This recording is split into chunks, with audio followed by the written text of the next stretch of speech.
Hello everybody, welcome to PC Invasion has a look at, yes, Stellaris, Paradox's anticipated grand strategy space game. You're probably going to see a lot of videos and streams and stuff from this today because the video embargo is up. Not the review embargo. This is definitely not a review in any way, shape or form. Just want to make that clear. This is actually the second time I'm recording this because the first time I did it, the recording program I was using was actually just recording the launcher rather than the window with the game in it, which was great. Obviously, I was delighted to discover that. So I'm going to be repeating myself quite a bit. It's not going to be quite as spontaneous. I'm going to do the same roughly as what I did in the other video, I think, which was basically create a race, have a look at the race creation stuff. This was the race I created. I created fungus guys. They were a theocratic race of fungoid, slow breeding, strong, had a big heart as their symbol. Anyway, let's do a different one though. You didn't see that, so let's start again. Right, not fungus this time. Cool though they are. Let's have some bizarre Cthulhu type people instead. Oh, look at this guy. He's adorable. Probably deadly. Let's make him deadly. Adorable but deadly. So yeah, quite a few choices here. Portrait choices. Look at this fox guy. He's cool too. No, I'm committed to this chap. Yeah, plenty of portraits. This game's going to be like fully moddable, so I'm sure if the portraits are not to your liking, there'll be a whole bunch more of them appearing before too long once the game's out. You can either choose your own name or you can randomize. That's what I'm going to do. We are going to be the Felnolls. Yes, absolutely. I won't be playing with these guys, by the way. I'll be loading up a previous save from the game that I'm in the middle of at the moment, and we'll be taking a look around all the different things you can do in Stellaris. This is just to give you an idea of the sort of creatures and races and species you can make, because I think it's pretty cool, actually. It has a lot of scope for sort of flavour and role-playing and all of that. So this is the kind of name type list that you can choose from. You're not, for all of these choices, you're not stuck with, oh, well, because I've got a molluscoid race, I have to use those names, I have to use that sort of type of ship appearance. That's not the case. We could use these mammalian names, for example. I quite like the range that they have because they have a sort of full-on fantasy, like, what is this? I have leaders called Gestith Kurpadam, or you can have just like human names, fungus names, avian names, anthropoid, and so on and so forth. Kind of like these, they're sort of Aztec-y or something. Yeah, let's go for that. This is the traits, which, if you've ever played a 4X game, you'll get the idea with this. You can choose positive bonus traits, or you can select some negatives, which will then allow you to choose better positive ones. So, for example, I think these guys are quite sedentary, so they don't migrate very quickly, and their resettlement cost is expensive. That's important for colonialization stuff. However, they are very industrious, and I think that they are rapid breeders. They look like rapid breed. Look at that. Definitely a rapid breeder. Despite being sedentary, obviously. Like, they don't move around much, but they're just banging like crazy. And they're very industrious about it. Male, female. Not a big difference. Sure, my ruler's a lady Felnol. Called Lubok Lobtika. Now, for some of the more mammalian human ones, you can change hairstyles and all that business. That's not really an option here. Can change the colour though. Let's have like a kind of blue's quite nice. Yeah. Homeworld name. So again, you can choose to call it whatever you want. I quite like randomizing. Tebor. Yes, we're from Tebor. Here you choose as well the type of world that your species finds habitable in general. Be that, an Arctic one, desert, arid. These guys, they're from an Arctic world. They like it cold, I've decided. And then you choose the city type. Again, you're not forced to stick with the sort of species type you've chosen, so I can have an avian city if I wish, or an anthropoid one. Let's do that. Right, this is outside of just flavor stuff now. This is important. Well, the traits are important as well, of course, but this is basically going to be your ethic, government type, philosophies of your race. And the choices you make here will dictate which government... didn't even realise that was a pun there. They will... really no other way of saying it other than dictate the type of government type you can have. Type of government type. That's a good sentence. Let's just choose some and it'll become clear how this works. These are kind of diametrically opposed beliefs. So you're materialist on this side, spiritualist on this side, militarist here, pacifist here, xenophobe and xenophile, individualist and I think collectivist. Yeah. So these guys, I think, are very materialistic. Or maybe just a bit they're a bit materialistic. Got 2 more points I can spend after this. So you see, choosing the materialist one gave me more government options. I can now do direct democracy, science dictatorate, despotic hegemony. If I then say that I'm going to be very militaristic, fanatically militaristic, in fact, that then gives me the option to be a military republic, military junta, or military dictatorship. Since I stumbled so much over saying dictates, let's be a military dictatorship. Obviously it says attendant bonuses. The naval capacity is 20% up. Ship upkeep is cheaper. There won't be any elections. Some of the different choices that I get as I discover things in the universe will be different. Even the tutorial, the sort of voice of the tutorial guy will be different due to the different government type I have. So that's all cool. And it'll, obviously it'll influence which other races and species you can get on with that you meet in the universe. Empire name stuff. Felnol Imperium. Yeah, absolutely. All right, we need a suitably imposing flag, I feel. Pirates. Okay, the Paradox logo. Let's be quite ornate, yes. And what we got here, yeah, that's quite nice. Oh, classic.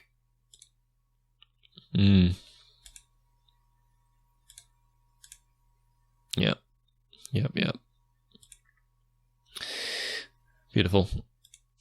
Starting weapons. That's what it sounds like. Missile weapons, longer range, but can be intercepted. Projectiles are higher rate of fire, go through shields, not so good with armor.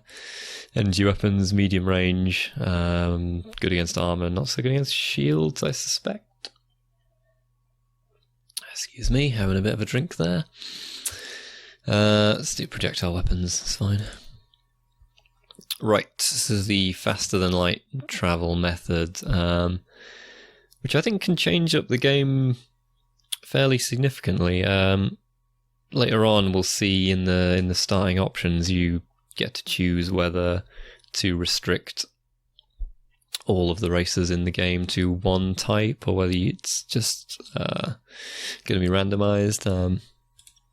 Wormhole travel, warp travel, hyperspace travel.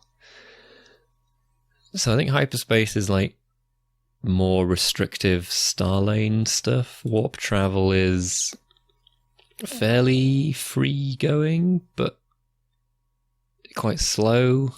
Wormholes is like much greater distances, but you can only go where one wormhole opens and another one closes, if that makes sense.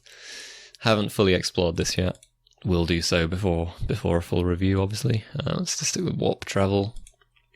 Ship appearance, again, not restricted. Fungoid ships, they look nice.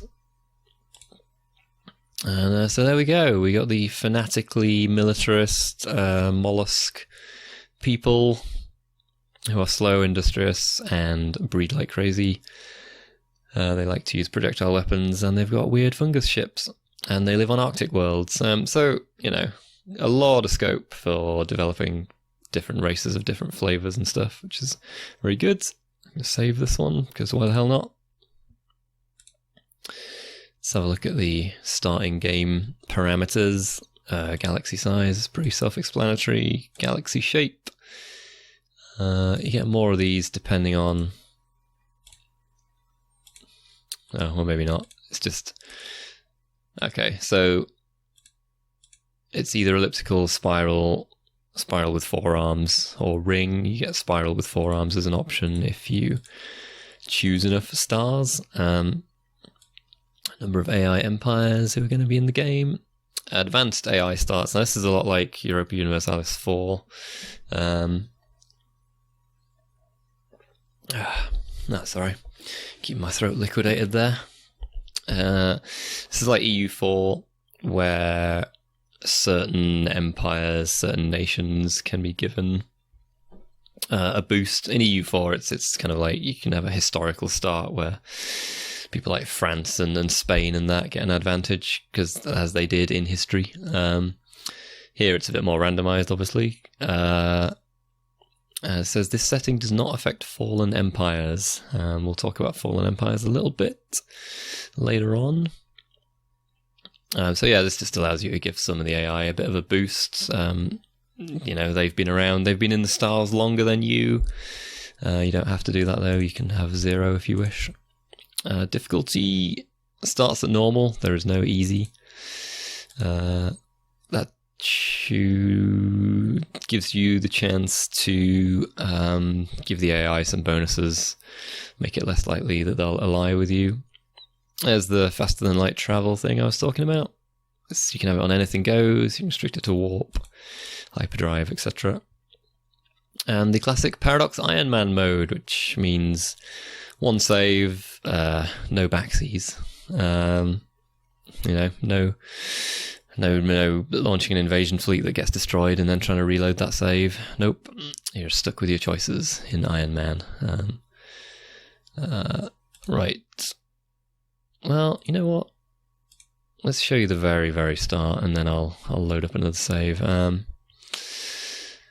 In the aeons since the first primitive Felnull communities took shape on the snowfields and ice caves of Tebor, our civilization has spread and prospered.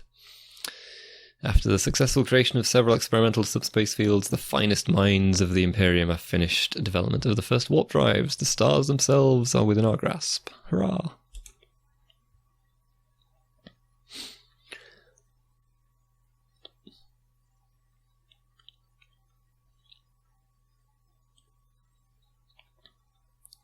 So yeah, this guy, he's the same voice, but he has different things to say if you're a military versus science versus spiritualist, etc. I don't need the tutorial, thanks. I didn't know he said that.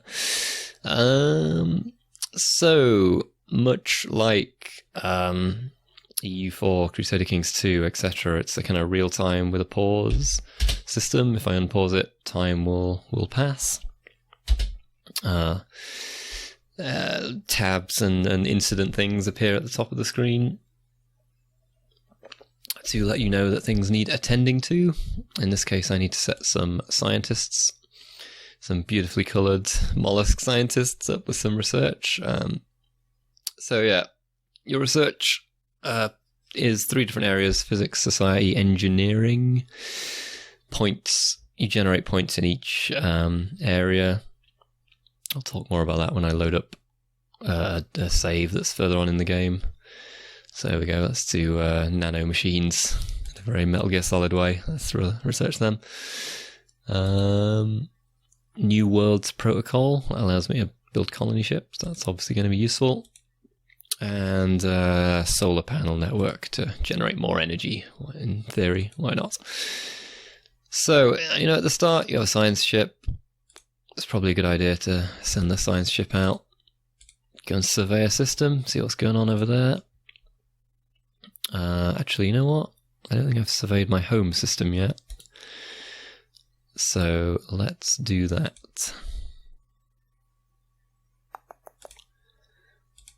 Yeah, there we go. Because we might find some useful materials, and then my construction ship can build some research stations. So these are your science research resources. These other 3, it's kind of like the monarchy points in EU4, but these other 3 are energy credits. That's your sort of maintenance resource. Anything you build pretty much has an energy cost to keep it going. You can build power plants or orbital research stations to build that up, or trade with other races, etc. Materials, anything you build, ships, buildings on planetary surfaces, that all costs materials. And then influence, that is generally when you're kind of like spreading your borders or recruiting new governors or scientists, you spend influence. This is the one that's trickiest to kind of keep boosted, I've found. It's kind of like the way that EU4 prevented you from expanding extremely rapidly. I feel like influence has a similar role here, but as to do these, your naval capacity and also the number of planets you can control at once. This is strategic resources, which I'll talk more about in a bit. Yes, this is the research tab. This is your situation log. Doesn't have much on it yet. I'll look at that in the other save. Ship designer. Pretty typical 4X ship design. Drop your latest technologies or your preferred technologies into the different slots. Save the design. You can also set it to auto complete the best one. There we go. That's what it reckons would be the best tech available at the moment. Not too thrilling because we've just started out. Later on, you can build destroyers and cruisers and all sorts of stuff like that. Contacts, don't have any yet. Here's my empire, such as it is. Government budget.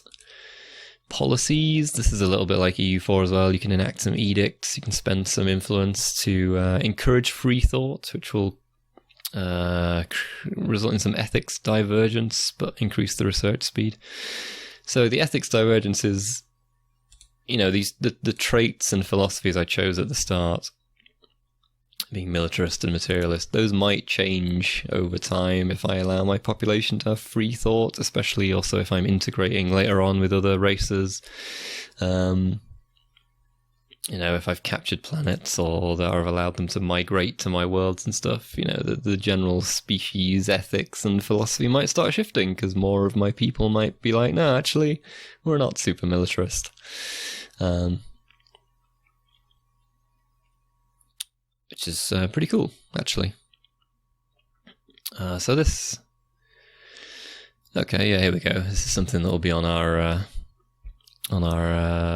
what's it called, situation log. So during the survey, science ship has found something. There is a 0% failure risk in this instance, so let's do it. I'll just speed through this and see what it is.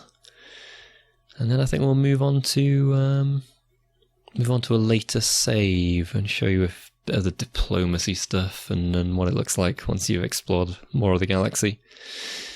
Right. We have found a natural geometric formation. Astonishing.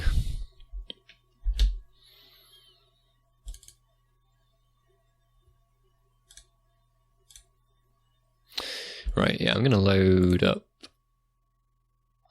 this other save. Which one shall I do? Let's do this one.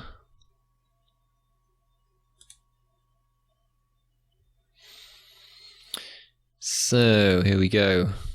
This is a game much more in progress. I am the Gox Syndicate. Spread over here a little bit, because there's a nice habitable planet I quite fancied. Got my eye on that, so I built a border outpost, which allowed me to expand my borders over there. Costs influence and energy and stuff to maintain, but it's worth it. I have 3 planets that I'm currently on, and now we can take a look at things like the situation log. I've been investigating some of the precursor races. I've been procuring live alien specimens for a museum that I've built on my homeworld, which, you know, sounds slightly dodgy, but I'm sure it's fine. I can't get this one, though. This one is in the dead center of this Palarian shard, who are a fallen empire. So I came across these earlier on in the game. Yeah, they, as the name suggests, they were once a massive galactic empire who are now a lot smaller, but are still a lot more powerful than I am, as are some of these other factions over here. Now, what I'm currently trying to do is I am in an alliance with my friends, the Silkstak hierarchy, maybe that would be pronounced as, I don't know. We're in the Condine League, which is all good stuff. I'm trying to invite some more people in. Basically, I'm working on these guys, trying to whittle them down. If I get 4 people in the alliance, we can form a federation, and I'm well up for that. Because I'm not being particularly militaristic in this game. We're frog scientists, so I fancy forming a sort of defensive federation in case these guys get a little angry, or these guys especially. Over here, this is an interesting thing to look at. So this planet, Rocknim Mog, used to be in my territory. They were a pre-spacefaring race. I set up an observation post, which gave me some science points to begin with. But then I had the option to elevate them technologically. I could spend energy and minerals for a bit to turn them into a spacefaring race. So I did. And now they are my vassals in a very Crusader Kings 2 way. And I believe over a period of time, I'll be able to eventually integrate them into my empire, yeah. If they've been a subject for 3,600 days, 10 years, basically, we can try and integrate them into the empire if we're still friends. I mean, they're pacifists like me, so hopefully that would work. Yeah, they're like kind of flying monkey guys, which is cool. I think they could get along with us, the frog race. I mean, interestingly, I also have some droids in my population. It's on my home world here. On the surface, do I have any droids on here? No, not on the home world, funnily enough. Right, but on my second colonized planet, I've got some droids running a mineral mining network here. So at the moment, they're only like 6% of my population, so no chance of a robot uprising there. But if I get more of them, then, you know, maybe that might become a problem. I've currently got a trade agreement with these guys, whereby I give them 9 minerals every month. They give me 9 energy credits, because I make a lot more minerals than I do energy credits. Research has been completed. That's good. What do I want here? Cloning. Clone army. That sounds tempting, doesn't it? The ability to colonize tropical worlds. The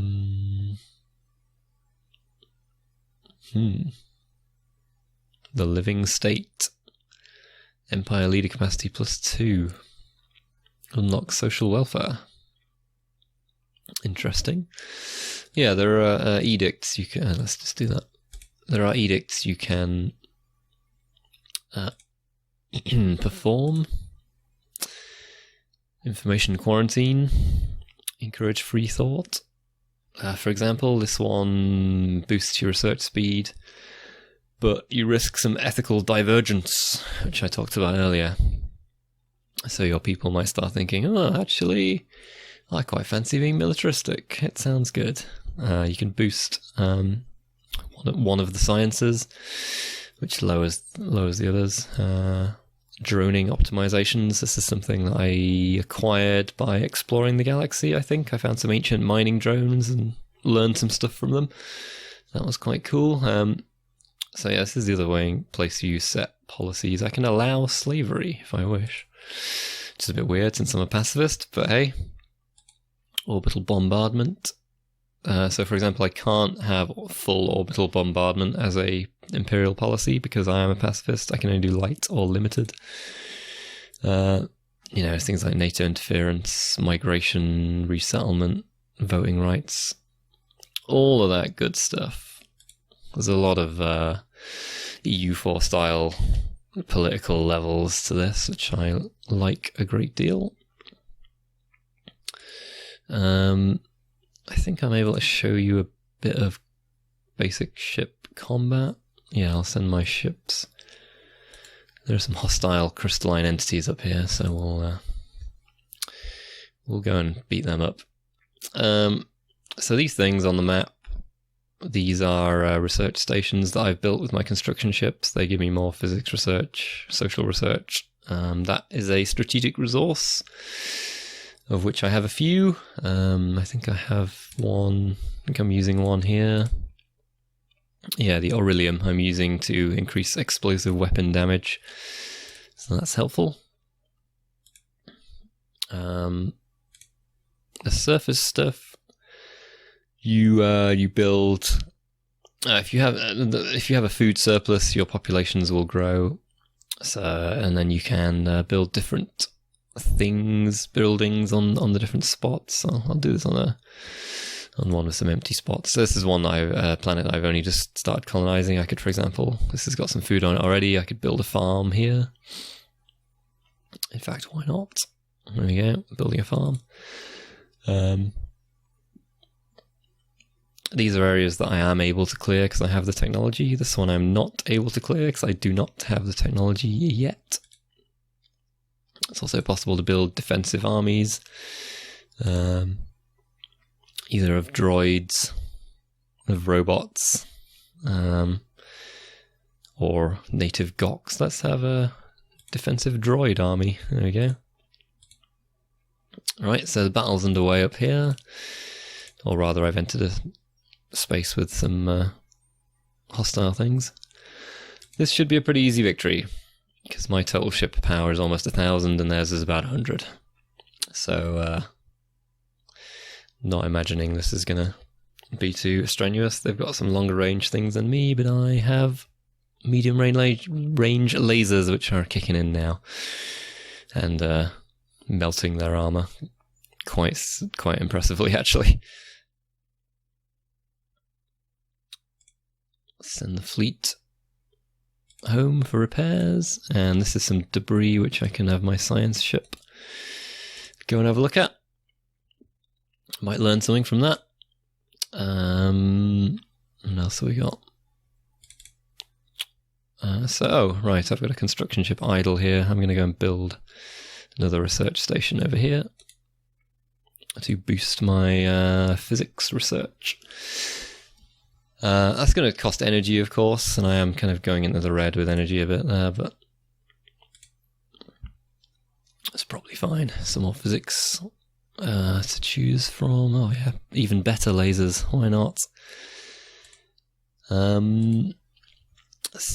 So yeah, that this is obviously not a deep dive into Stellaris, but hopefully that gives you a bit of an overview of the kind of game, the kind of grand strategy 4X crossover that they're going for here. It's it's got a lot of the sort of vassalization, diplomacy, politicking, monarchy points style stuff from EU4. It's also got like war score stuff from EU4 when you get into imperial battles. All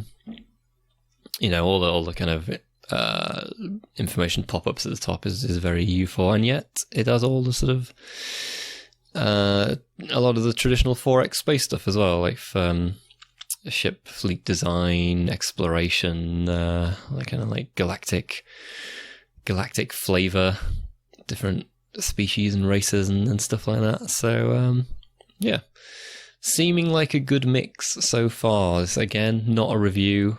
The review will be up on Monday. That's when the embargo lifts for written reviews.